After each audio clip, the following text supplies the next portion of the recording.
Praise Lord. കർത്താവിന്റെ അതിപരിശമായ നാം വാഴ്ത്തപ്പെടട്ടെ. ഈ നല്ല സമയത്ത് ഓർത്ത ദൈവത്തെ സ്തുതിക്കുകയും വാഴ്ത്തുകയും ചെയ്യുന്നു. വിവിധ സ്ഥലങ്ങളിൽ ആഴ്ചകളുമായിരുന്ന ദൈവത്തിന്റെ വചനം കേൾക്കുന്ന എല്ലാ പ്രിയപ്പെട്ടവർക്കും കർത്താവായ യേശു ക്രിസ്തുവിന്റെ വിലയേറിയ നാമത്തിൽ എന്റെ സ്നേഹവന്ദനത്തെ അറിയിക്കുന്നു. അല്പസമയത്തെ ദൈവവചന ചിന്തയ്ക്കായി ഒരു ദൈവവചന ഭാഗം വായിക്കുന്നു. ഉൽപ്പത്തി പുസ്തകം 49 അധ്യായം 22 വാക്യം. യോസേഫ് ഫലപ്രദമായൊരു വൃക്ഷം, നീരുറവിനരികെ ഫലപ്രദമായൊരു വൃക്ഷം തന്നെ, അതിന്റെ കൊമ്പുകൾ മതിലിന്മേൽ പടരുന്നു. വളരെ അനുഗ്രഹിക്കപ്പെട്ട നല്ല തിരുവഴുത്തിനായി ഞാൻ ദൈവത്തെ സ്തുതിക്കുന്നു. ഈ തിരുവചന ഭാഗം പതിനായിരക്കണക്കിന് ദൈവദാസന്മാർ, ദൈവമക്കൾ പ്രസംഗിച്ച് ആത്മീയ ദൂതുകൾ പ്രാപിച്ച് ദൈവത്തിന് ക്രമീകരിക്കപ്പെട്ടവരായതുകൊണ്ട് ഞാൻ ദൈവത്തെ സ്തുതിക്കുന്നു. ഇന്ന് പകരം നാം ആ വചനത്തിൽ ചിന്തിക്കുമ്പോഴേ വീണ്ടും ഒരിക്കൽ കൂടി നമുക്ക് ആ വചനം നമ്മുടെ ജീവിതത്തിൽ അനുഗ്രഹമായി മാറട്ടെ എന്ന് ഞാൻ വിശ്വസിക്കുന്നു. ഹല്ലേലൂയ. നിങ്ങൾക്ക് വേണ്ടി പ്രാർത്ഥിക്കുകയും ചെയ്യുന്നു. ഹല്ലേലൂയ. ഇന്ന് പകരം ഈ വചനത്തിനകത്ത് ദൈവാത്മാവ് നമ്മോട് സംസാരിക്കുന്ന ചില കാര്യങ്ങൾ, ഹല്ലേലൂയ, അത് നമ്മുടെ ജീവിത യാഥാർത്ഥ്യങ്ങളിൽ, ജീവിത യാത്രയിലൊക്കെ അതിനെ അനുഗമിക്കുവാൻ, അതിനെ പിന്തുടരുവാനൊക്കെ നമുക്ക് കഴിഞ്ഞാൽ, ഹല്ലേലൂയ, നമുക്ക് നിത്യതയിൽ വലിയ തടസ്സങ്ങളില്ലാതെ ചെന്ന് ചേരുവാൻ കഴിയും. രക്തം ചെയ്യും. പ്രൈസലോ. കാരണം ഈ ലോകം അങ്ങനെയാണ്, ഈ ലോകത്തിന്റെ പോക്ക് അങ്ങനെയാണ്.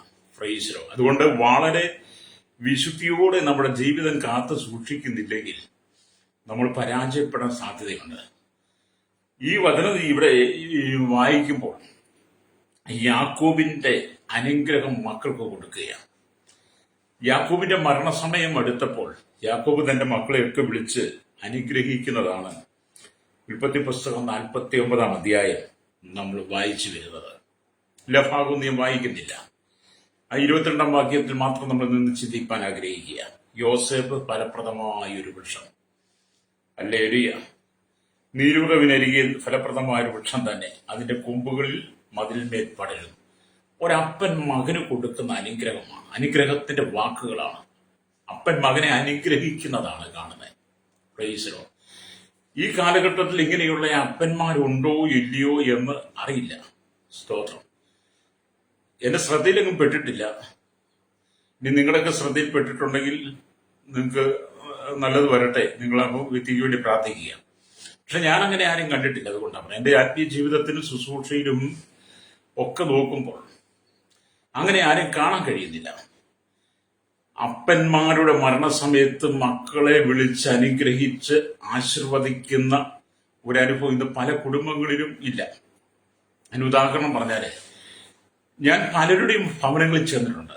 ഹല്ലേലൂയ. സുവിശേഷകരുടെ ബന്ധത്തിൽ പലരെയും നമ്മൾ കാണുകയും കേൾക്കുകയും പല വീടുകളുമായി ബന്ധപ്പെടുകയും പല മാതാപിതാക്കന്മാരും മക്കളുമായിട്ടൊക്കെ സംസാരിക്കാറുണ്ട്. കുടുംബം എല്ലാം പ്രശ്നങ്ങൾ കൊണ്ട് നിറയപ്പെട്ടതാ. എല്ലാ കുടുംബ പ്രശ്നമുണ്ട്. കലമായാൽ ഉടയും എന്നൊക്കെ പറഞ്ഞ പോലെ വീടായാൽ പ്രശ്നമുണ്ട്. അല്ലേയ. ഉടഞ്ഞുപോയ കലത്തെ നോക്കിയിരുന്ന് നമ്മൾ ദുഃഖിക്കുകയും വിലപിക്കുകയൊന്നും അല്ല ചെയ്യുന്നത്. ഉടഞ്ഞുപോയ കലം വാരിക്കൂട്ടി ഇട്ടിട്ട് പിന്നെ അതിനെ നമ്മളൊരു ഒരു പ്രാർത്ഥനാ വിഷയമാക്കിയോ അല്ലെങ്കിൽ അതിനൊരു ആചാരമായിട്ടോ കൊണ്ടുപോലെ ചെയ്യുന്നത്. ഉടഞ്ഞ കലത്തെ നമ്മൾ എടുത്ത് പുറത്ത് കളയും, ചില്ലുകളെല്ലാം പിറക്കി കളയും. പിന്നെ അത് പ്രയോജനമില്ല. അപ്പൊ നമ്മൾ അതിനെ എന്നേക്കുമായിട്ട് എടുത്ത് കളയുന്നത് പോലെ ലേഡിയ. എന്നെ കേൾക്കുന്ന പ്രിയ മാതാപിതാവേ, കുടുംബത്തിനകത്ത് അപ്പനും മക്കളും തമ്മിൽ പ്രശ്നമുണ്ട്. ഇല്ലാത്ത കുടുംബമില്ല, അഥവാ ഇല്ലാത്ത കുടുംബം ഉണ്ടെന്ന് പറയുന്നുണ്ടെങ്കിൽ അത് വെറും പോഷ്ക. അല്ലേലൂയ. എല്ലാ കുടുംബത്തിലും പ്രശ്നമുണ്ട്. അല്ലേലൂയ. അത് വിശ്വാസനും അവിശ്വാസനും കുടുംബത്തിൽ പ്രശ്നമുണ്ട്. ഞാൻ ചെന്നിടത്തൊക്കെ അത് കണ്ടിട്ടുണ്ട്. ഒരു ഭവനത്തിന് 2 ഭവനത്തിന് ഒരു 500 1000 ഭവനത്തിലല്ല ചെന്നിരിക്കുന്നേ. എത്രയോ ഭവനങ്ങൾ കയറി ഇറങ്ങിയിട്ടുണ്ട്. അതെല്ലാം പ്രശ്നങ്ങളെ ഉള്ളവർക്ക് പറയാൻ. പക്ഷെ അങ്ങനെയുള്ള പ്രശ്നങ്ങൾ നടക്കുന്ന ഭവനങ്ങൾക്കകത്തും ചിലരൊക്കെ ഉടഞ്ഞുപോയ കലത്തിന്റെ ചില്ലുകളെല്ലാം കൂടെ കൂട്ടിയിട്ട് വെച്ചിട്ടുള്ളവരുണ്ട്. അവരത് പിറക്കിക്കളയത്തില്ല. എന്നാൽ ചില ആളുകളൊക്കെ അല്ലെങ്കിൽ ഉടഞ്ഞുപോയ കലത്തിന്റെ ചില്ലുകളൊക്കെ വാരിക്കളഞ്ഞതുപോലെ, പുതിയ കല അവിടെ മേടിക്കുന്നത് പോലെ, അപ്പനും മക്കളും ഒക്കെ ആയിട്ടുള്ള വിഷയങ്ങൾ എന്നേക്കുമായിട്ട് കൊണ്ട് നടക്കാതെ അതിനെയൊക്കെ മാറ്റിക്കളഞ്ഞിട്ട് അപ്പനും മക്കളും വീണ്ടും സന്തോഷത്തിൽ ജീവിക്കുന്ന അനവധി കുടുംബങ്ങളെ കണ്ടിട്ടുണ്ട്. രക്തം ചെയ്യും. ഞാൻ അങ്ങനെയുള്ള കുടുംബങ്ങളെ ഓർത്ത് ദൈവത്തെ സ്തുതിക്കുക. നിങ്ങളുടെ ഭവനത്തിൽ അങ്ങനെയൊക്കെ വരാതിരിക്കട്ടെ. അല്ലെങ്കിൽ മാമയിലല്ലേ പ്രശ്നങ്ങൾ ഉണ്ടാകാതിരിക്കട്ടെ. പ്രശ്നങ്ങൾക്ക് പരിഹാരം നൽകി നിങ്ങൾ സ്നേഹത്തിൽ വസിക്കണം. ചില ഭവനങ്ങളിലൊക്കെ ചെന്ന് കഴിയുമ്പോൾ അപ്പനും മക്കളുമായിട്ടുള്ള ആ മെലരിയ വിഷയങ്ങൾ പറഞ്ഞപ്പോൾ ഞാൻ ചില വ്യക്തികളോട് പറഞ്ഞു, നിങ്ങൾ അങ്ങ് ക്ഷമിക്കേ, മക്കളല്ലേ, മക്കളോട് നമ്മൾ ക്ഷമ കാണിക്കണം. ചിലപ്പോൾ അവർ അവിവേകത്താൽ എന്തെങ്കിലും സംസാരിച്ചു പോയി കാണും. നിങ്ങൾ അത്രയും അറിവും ജ്ഞാനവും ഒന്നുമില്ല. നിങ്ങൾ ഉണ്ടാക്കിയ അല്ലെ നിങ്ങൾ സൃഷ്ടിച്ച അല്ലെ നിങ്ങൾ ഉണ്ടാക്കിയെടുത്ത നന്മകൾ അല്ലെ നിങ്ങളുടെ വസ്തുസമ്പത്തുകളൊക്കെ അവര് ആഗ്രഹിച്ച് ചോദിച്ച് ഒക്കെ നിങ്ങളെ വേദനിപ്പിച്ചിട്ടുണ്ടായിരിക്കും. പക്ഷെ ഈ മക്കളൊക്കെ നിങ്ങളുടെ സ്വന്തമാണ്. നിങ്ങൾ ഒരിക്കലും ഈ ഭൂമിയിൽ നിന്ന് മാറ്റപ്പെട്ടു കഴിഞ്ഞാൽ നിങ്ങളുടെ മക്കൾ ഇവിടെ ശ്രേഷ്ഠമായി ജീവിക്കണം. അതുകൊണ്ട് എന്നെ കേൾക്കുന്ന പ്രിയ പിതാവേ, നിങ്ങളുടെ മനസ്സിലെ കയ്പും പകയൊക്കെ മക്കളിൽ നിന്ന് നീക്കി കളഞ്ഞിട്ട് അവരോട് ക്ഷമിക്കാൻ ഞാൻ പറഞ്ഞിട്ടുണ്ട്. ഇപ്പം ചില പിതാക്കന്മാർക്ക് രണ്ട് കൈയും തലയും കെട്ടിയിട്ട് പറയും, അവനൊരിക്കലും ഗതി പിടിക്കത്തില്ല, അവൾ ഒരിക്കലും ഗതി പിടിക്കും എന്ന് പറഞ്ഞ അപ്പന്മാരെ അമ്മമാരെ എനിക്കറിയാൻ കേട്ടോ. ഇന്ന് അനേക ഭവനങ്ങൾ അങ്ങനെ ഉണ്ട്. എന്നെ കേൾക്കുന്ന പ്രിയ മാതാപി പിതാവി, സ്വന്തം മക്കൾക്ക് ശാപവാക്കുകൾ കൊടുത്തിട്ട് സ്വന്തം മക്കളെ ശപിച്ചിട്ട് നിങ്ങൾ പുണ്യവാളന്മാരായി പുണ്യവതികളായി വിശുദ്ധന്മാരായി വിശുദ്ധമതികളായി മരിച്ച് നിങ്ങൾ അങ്ങ് നിത്യതിച്ചില്ല, നിങ്ങൾ ഓർക്കരുത്. അല്ലേലിയ, മക്കളെ ശപിച്ച് നിങ്ങൾ നല്ല പിള്ള ചമഞ്ഞ് നിങ്ങൾ നിത്യരാജ്യത്തിലെത്തും നിങ്ങൾ ചിന്തിക്കരുത്. നിങ്ങൾക്ക് ഒരിക്കലും ദിവ്യരാജ്യത്തിൽ പോകാൻ പറ്റത്തില്ല. അല്ലേലി, ഇവിടെ യാക്കോബ് നോക്ക് തന്റെ മക്കളെ അനുഗ്രഹിക്കുന്നു, യോസേഫിനെ അനുഗ്രഹിക്കുക. നിങ്ങൾ നിങ്ങളുടെ മക്കളെ അനുഗ്രഹിക്കണം. അവിടെ കുറ്റങ്ങളും കുറവുകളും നിങ്ങൾ അവരോട് ക്ഷമിക്കണം. വലിയ പാപങ്ങൾ ചെയ്താൽ നിങ്ങൾ ക്ഷമിക്കണം. ഞാനിത് പറയുമ്പോൾ ഞാൻ എൻ്റെ ജീവിതത്തിന്റെ 35 വർഷം, ഞാൻ 35 വയസ്സിൽ 36 വയസ്സിലാണ് രക്ഷിക്കപ്പെടുന്നത്. അപ്പൊ ഏകദേശം എൻ്റെ 35 വയസ്സ് കഴിയുന്നിടം വരെ ഏകദേശം ഒരു 25 വർഷം ഞാൻ എൻ്റെ മാതാപിതാക്കളെ വളരെ വേദനിപ്പിച്ച് സങ്കടപ്പെടുത്തി കണ്ണുനീരൊഴുകി അവരെനിക്ക് വേണ്ടി ഒരുപാട് ത്യാഗം സഹിച്ചിട്ടുണ്ട് എൻ്റെ മാതാപിതാക്കൾ. നിങ്ങൾ എൻ്റെ നാട്ടിലേക്ക് ചോദിച്ചാൽ നാട്ടുകാരത് പറയും. പക്ഷേ ഞാൻ വിശ്വാസ ജീവിതത്തിലേക്ക് വന്നു കഴിഞ്ഞപ്പോൾ, ദൈവത്തെ അടഞ്ഞ് ദൈവവചനം പഠിച്ച് ദൈവം ആരെന്ന് യേശു ആരെന്ന് സ്നേഹം എന്താണെന്നൊക്കെ മനസ്സിലാക്കി കഴിഞ്ഞപ്പോൾ ഞാൻ എൻ്റെ അപ്പനോടും അമ്മയോടും ക്ഷമ ചോദിച്ചിട്ടുണ്ട്. എൻ്റെ സഹോദരനോടൊക്കെ ക്ഷമ ചോദിച്ചു. മാത്രമല്ല എൻ്റെ നാട്ടിൽ ഒരു 2011 തോന്നുന്നു ഒരു വലിയ ഐക്യ കൺവെൻഷൻ നടത്തിയ സമയത്ത് ഞാൻ പൊതുജനത്തോട് മാപ്പി ചോദിച്ചു. എന്തിനാണോ അത് ചെയ്ത് പറയുമോ? കഴിഞ്ഞ കാലങ്ങളിൽ എൻ്റെ ജീവിതത്തിൽ ഒരുപാട് തെറ്റുകുറ്റങ്ങൾ കുറവ് വന്നിട്ടുണ്ട്. ഒരുപാട് പേരെ വേദനിപ്പിച്ചിട്ടുണ്ട്. അത് എൻ്റെ ഉള്ളിൽ ഭാരമായി കിടക്കാതിരിക്കാൻ വേണ്ടി ഞാൻ അവരോട് ക്ഷമ ചോദിച്ചിട്ടുണ്ട്. അപ്പോൾ തന്നെ എൻ്റെ അപ്പനും അമ്മയൊക്കെ എന്നോട് ക്ഷമിച്ച് അവരെന്നെ സ്നേഹത്തോടെ കണ്ടിട്ടുണ്ട്. അവർ പറഞ്ഞു, ഞാൻ അങ്ങനെ ഒന്നും എൻ്റെ ഉള്ളിൽ വെച്ചിട്ടില്ലെന്നൊക്കെ എൻ്റെ പിതാവ് പറഞ്ഞെന്ന് ഞാൻ ഓർക്കുക. ഇതേപോലെ നമ്മൾ പരസ്പരം ക്ഷമിക്കണം.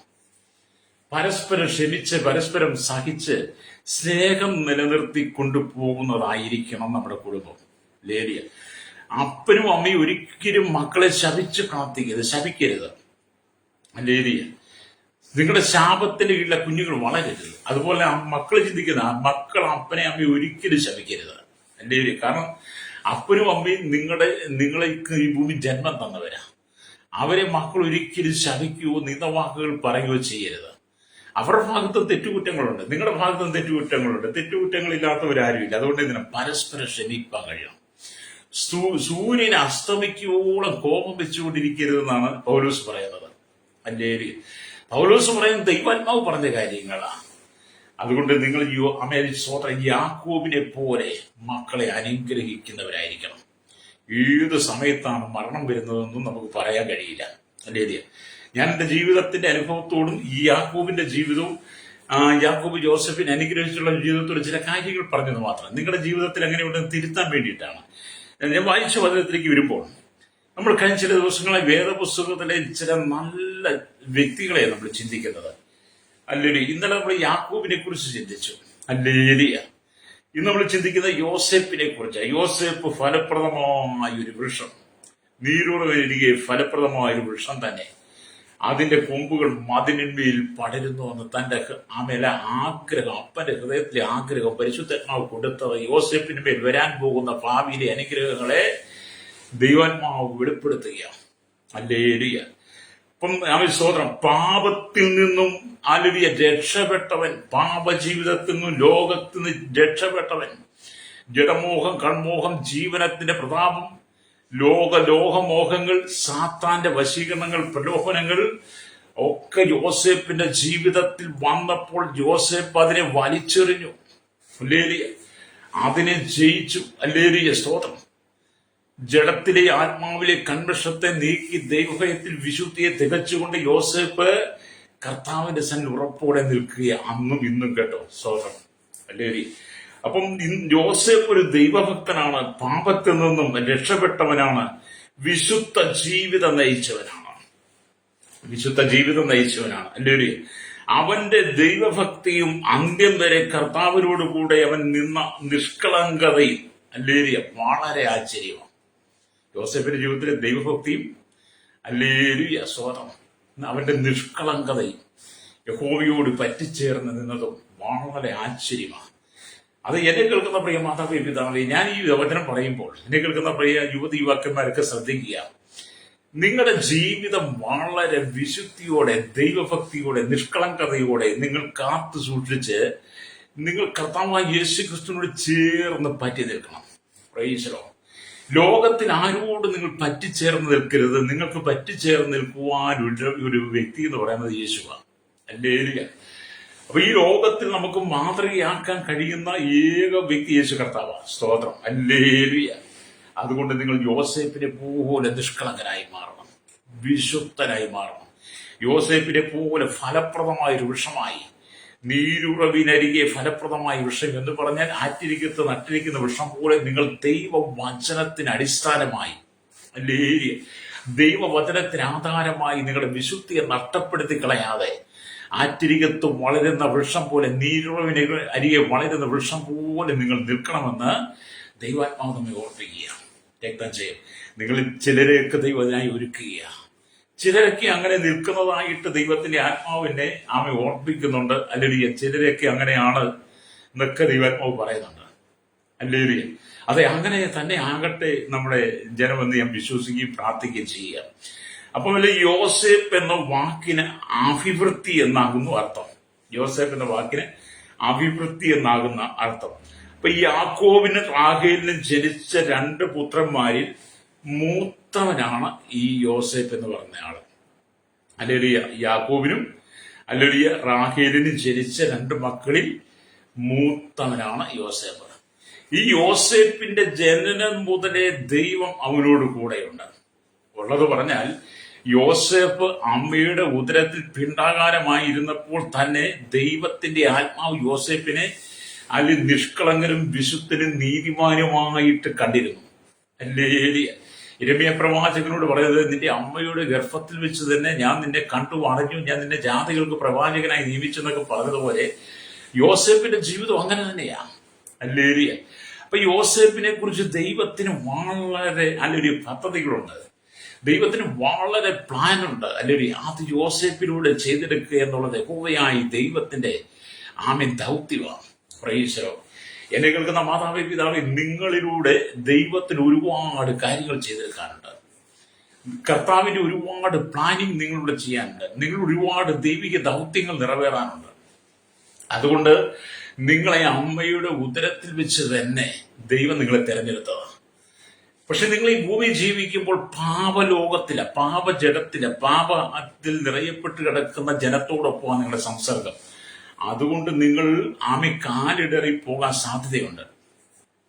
എന്നാലും നിങ്ങൾ കാലിടറി പോകാതെ നിങ്ങളുടെ വിശുദ്ധ ജീവിതത്തെ, നിഷ്കളങ്കമായ ഭക്തിയുള്ള വിശുദ്ധിയുള്ള ജീവിതത്തെ നിങ്ങൾ തകർത്ത് കളയാതെ, യോസേപ്പ് യഹോവയായ ദൈവത്തോട് പറ്റിച്ചേർന്ന് നിന്നതുപോലെ നിങ്ങൾ കർത്താവായ യേശുക്രിസ്തുവിനോട് കൂടെ പറ്റിച്ചേർന്ന് നിന്ന് നിങ്ങളുടെ മേലുള്ള ദൈവിക ദൗത്യത്തിന് വേണ്ടി നിങ്ങൾ നിലകൊള്ളണം. നിങ്ങൾക്ക് ഓരോ വാഗ്ദത്തം ദൈവം തന്നിട്ടുണ്ട്. രക്തം ചെയ്യും. എന്നെ കേൾക്കുന്ന മാതാപിതാ, നിങ്ങൾക്കെല്ലാം ദൈവം വാഗ്ദത്തം തന്നിട്ടുണ്ട്. നിങ്ങളെക്കുറിച്ചെല്ലാം ദൈവത്തിന് പദ്ധതിയുണ്ട്. നിങ്ങളിലുള്ള ദൈവിക വാഗ്ദത്തത്തെ പൂർത്തീകരിപ്പാൻ യേശു ആഗ്രഹിക്കുക. അതിനാണ് യോസേപ്പിനെ ദൈവം വേർതിരിച്ചത്. യോസേപ്പിനെ ഹല്ലേലൂയ സഹോദരന്മാരുടെ സ്വഭാവങ്ങൾ ദൈവം വേർതിരിച്ചു. യോസേപ്പിനെ കുടുംബക്കാരുടെ സ്വഭാവങ്ങൾ വേർതിരിച്ചു. യോസേപ്പിനെ ലോകക്കാരുടെ സ്വഭാവത്തിൽ ദൈവം വേർതിരിച്ച് അവന്റെ മേൽ പ്രത്യേകമായ ഒരു സംരക്ഷണമുണ്ട്. യോസേപ്പിനെ മേൽ ദൈവത്തിന് പ്രത്യേകമായ ഒരു സംരക്ഷണമുണ്ട്. ഹല്ലേലൂയ.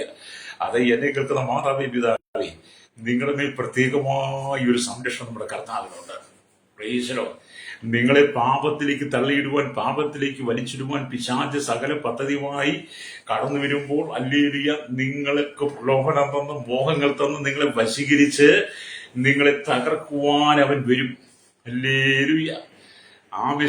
അങ്ങനെയുള്ള സന്ദർഭങ്ങളിൽ നിങ്ങൾ അതിനകത്ത് വീഴാതിരിക്കാൻ കർത്താവായ യേശുവിന്റെ കരം നിങ്ങൾക്ക് അനുകൂലമായിരിക്കും. ഹല്ലേലൂയ.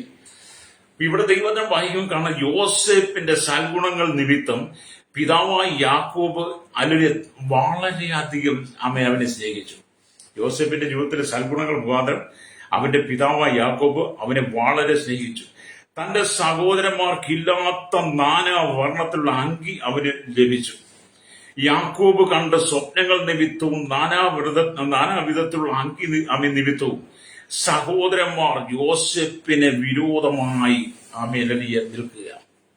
യാക്കോബ് കണ്ട വലിയ സ്വപ്നത്തെ വ്യാഖ്യാനിച്ചത് കൊണ്ടും ഹല്ലേലൂയ, യാക്കോബിന്റെ വാർദ്ധക്യത്തിലെ മകനായതുകൊണ്ടും ഹല്ലേലൂയ യോസേപ്പിനെ വളരെ സ്നേഹിച്ചു. ഹല്ലേലൂയ. യാക്കോബ് അത് തന്റെ സഹോദരന്മാർക്ക് ഇടർച്ചയായി. ഹല്ലേലൂയ. ഇന്നും അങ്ങനെയൊക്കെയാ. യാക്കോബ് കണ്ട ആ സ്വപ്നം വ്യാഖ്യാനിച്ചതിന്റെ പേര് യോസേപ്പ് തന്റെ സഹോദരന്മാർക്ക് വലിയ വിരോധിയായി മാറി, പ്രതിയോഗിയായി മാറി.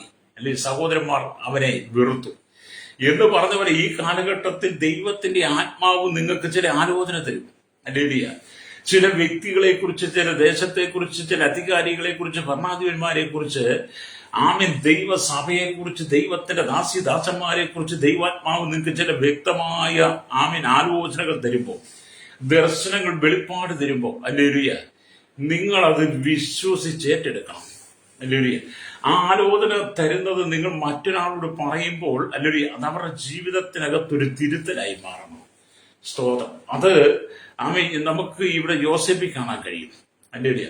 ഈ യോസേപ്പ് ഹല്ലേലൂയ സ്തോത്രം യാക്കോബ് കണ്ട ഈ സ്വപ്നത്തെ കുറിച്ച് യോസേപ്പ് വെളിപ്പെടുത്തി മുഖാന്തരം തന്റെ സഹോദരന്മാർക്ക് യോസേപ്പിന് ഇടർച്ച വന്നതുപോലെ ഇന്നും ഞാൻ പറയട്ടെ, നമ്മൾ ഒരു ദർശനം, ഒരു ആലോചന കണ്ട് നമ്മൾ ദൈവസഭയിൽ പറഞ്ഞാൽ, ദൈവമക്കളോട് പറഞ്ഞാൽ ഹല്ലേലൂയ പലർക്കും അത് ഇടർച്ചയാ. ഹല്ലേലൂയ. പലരും പിന്നെ അവരെ കണ്ടാൻ മിണ്ടത്തില്ല, കണ്ട സംസാരിക്കത്തില്ല, മുമ്പത്തെ സ്നേഹമൊക്കെ നഷ്ടപ്പെട്ട് അങ്ങ് പോകും. കാരണം ദൈവം പറയുന്ന കാര്യങ്ങൾ പറയുന്നത് കേൾക്കാൻ പലർക്കും കാതുകളില്ല. ഹല്ലേലൂയ. പലർക്കും താല്പര്യമില്ല. അവർക്ക് ആ പാപ ജീവിതത്തിൽ തന്നെ നയിക്കാൻ അവർ ആഗ്രഹിക്കുന്നത്. എന്നെ കേൾക്കുന്ന സ്നേഹിത, യോസേപ്പിന്റെ ഹല്ലേലൂയ ഭയഭക്തിയും ഹല്ലേലൂയ അവന്റെ ഉള്ളിലെ ആ ദൈവിക കരുതലും ഹല്ലേലൂയ സ്തോത്രം ഹല്ലേലൂയ അവന്റെ ജീവിതത്തിനകത്ത് ഹല്ലേലൂയ ദൈവഭക്തിയോടെ ജീവിച്ചു കാണിച്ചു.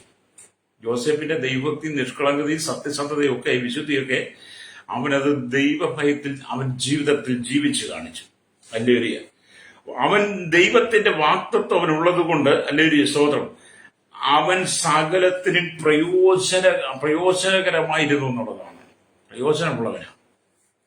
അപ്പൊ യോസേപ്പിന്റെ വാക്കിലും പ്രവൃത്തിയിലും ജീവിതത്തിലും നോട്ടത്തിലും കേൾവിയിലും എല്ലാം ദൈവത്തിന്റെ ഹിതമനുസരിച്ചാണ് പോകുന്നത്. പ്രൈസലോ. എന്നെ കേൾക്കുന്ന മാതാവേ, പിതാവേ, നിങ്ങളുടെ വാക്കിലും പ്രവൃത്തിയിലും നോട്ടത്തിലും ചിന്തയിലും നിങ്ങൾ കടന്നു പോകുന്ന എല്ലാ മേഖലയിലും നിങ്ങൾ ദൈവഹിതമനുസരിച്ച് യാത്ര ചെയ്യണം. പ്രൈസലോ. നിങ്ങളുടെ സ്വന്തം ഇഷ്ടപ്രകാരം, നിങ്ങളുടെ സ്വന്തം കഴിവനുസരിച്ച് ഒന്നിന് നിങ്ങൾ എടുത്തിയാടി ഒരുങ്ങരുത്. ഹല്ലേലൂയ. എല്ലാം ദൈവ ഇഷ്ടത്തിനായിരിക്കണം. സ്തോത്രം. നിങ്ങൾ എന്ത് ചെയ്യാൻ പോകുന്നു അതിനു മുമ്പ് നിങ്ങൾ ദൈവത്തോട് ആലോചന ചോദിക്കണം. പ്രൈസലോ. ദൈവത്തിൽ നിന്ന് പ്രാർത്ഥിച്ച് ദൈവത്തോട് ആലോചന ചോദിച്ചിട്ട് വേണം നിങ്ങൾ ഏതൊരു കാര്യവും തുടങ്ങാൻ. പ്രൈസലോ. അതുകൊണ്ടാണ് നമ്മൾ ഈ യാക്കോബിന്റെ ലേഖനം 1-ാം അധ്യായത്തിന്റെ 19-ാമത്തെ വാക്യത്തിലേക്ക് വരുമ്പോൾ കാണുന്നുണ്ട്, കേൾപ്പാൻ വേഗതയും പറവാൻ താമസവും ഉണ്ടായിരിക്കട്ടെ എന്ന്. അപ്പൊ ഏതൊരു കാര്യങ്ങളും കേട്ടോണം പെട്ടെന്ന്. ഏതൊരു കാര്യങ്ങൾ ആരെന്ത് പറഞ്ഞാലും പെട്ടെന്ന് കേട്ടിട്ട് അതിന് ഉത്തരം പറയണമെങ്കിൽ വളരെ ആലോചിച്ച് പ്രാർത്ഥിച്ചിട്ട് ദൈവഹിതമല്ലാതെ നിങ്ങൾ ഉത്തരം പറഞ്ഞാൽ അവിടെ പ്രശ്നങ്ങൾ ഉണ്ടാകും. ദൈവഹിതം അറിഞ്ഞ് മാത്രമേ സംസാരിക്കാവുള്ളൂ. ഹല്ലേലൂയ. അവിടെ എന്നെ കേൾക്കുന്ന സ്നേഹിതം, നിങ്ങളുടെ വാക്കുകളിലൂടെ ദൈവസാന്നിധ്യം ഒഴുകിയിറങ്ങണം. Praise the Lord. ഹല്ലേലൂയ. കർത്താവായ യേശു ക്രിസ്തുവിനെ ഭൂമിയിലേക്ക് പിതാവായ ദൈവം അയച്ചപ്പോൾ ഹല്ലേലൂയ കർത്താവായ യേശു ക്രിസ്തുവിന്റെ പരിശുശ്രൂഷയുടെ 3.5 വർഷം പ്രൈസ് ദി ലോർഡ് യേശു സഞ്ചരിച്ച എല്ലാ മേഖലയിലും യേശു ക്രിസ്തുവിന്റെ വായിൽ നിന്ന് വരുന്ന വാക്കുകൾ ഹല്ലേലൂയ സ്വരം അത് സ്നേഹത്തിന്റെ വാക്കുകളായിട്ട് ഒഴുകി ഇറങ്ങി വരികയാണ് ചെയ്തത്. ഹല്ലേലൂയ.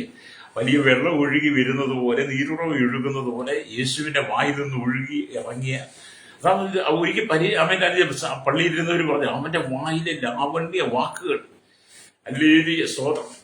അപ്പൊ നിങ്ങളുടെ വായിൽ നിന്ന് വാക്കുകൾ മറ്റുള്ളവർക്ക് പ്രയോജനമായിരിക്കണം, അവർക്ക് ആശ്വാസകരമായിരിക്കണം. വേദനയുടെ, ദുഃഖത്തിന്റെ, സങ്കടത്തിന്റെ, കണ്ണുനീരിന്റെ, മുറിവിന്റെ അനുഭവത്തിലൂടെ, ഒറ്റപ്പെട്ട നിരാശയിൽ മരണത്തിന്റെ അനുഭവത്തിലൂടെ കടന്നു പോകുന്നവരുണ്ട്. വളരെ വേദനാജനകമായ അനുഭവത്തിൽ കടന്നു പോകുന്നുണ്ട്. വളരെ പ്രതിസന്ധികൾ നേരിടുന്നവരുണ്ട്. ഹല്ലേലൂയ. അപ്പൊ അതിന്റെയൊക്കെ നടുവിൽ എന്ത് ചെയ്യണം? നിങ്ങൾ വളരെ സ്നേഹത്തോടെ നിൽക്കണം.